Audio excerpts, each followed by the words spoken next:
ഈ ക്വസ്റ്റ്യനിൽ നമുക്ക് വി ആണ് കണ്ടുപിടിക്കേണ്ടത്.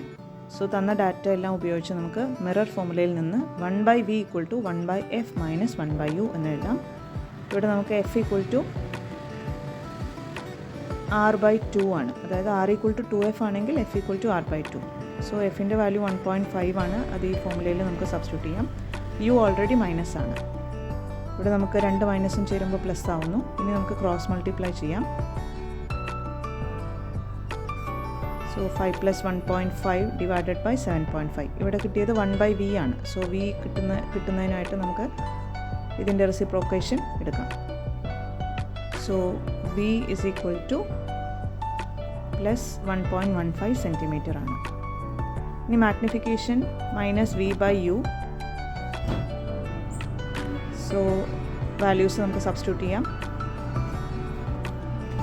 -1.15 / -5. മൈനസും മൈനസും ക്യാൻസലായിട്ട് ആൻസറിൽ പോസിറ്റീവാണ് വരുന്നത്. m = +0.23. So this value is <1 ആണ്.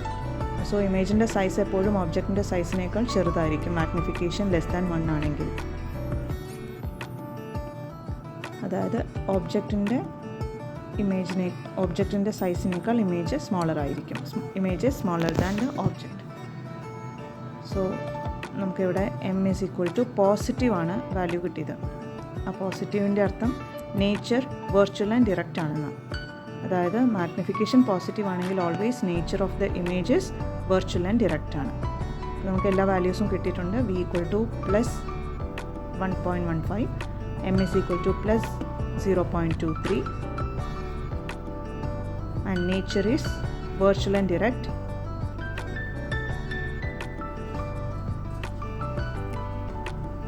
Position of the image is behind the mirror. So മിററിൻ്റെ ബാക്കിലാണെങ്കിൽ മാത്രമേ നമുക്ക് v പോസിറ്റീവായിട്ട് കിട്ടുന്നുള്ളൂ.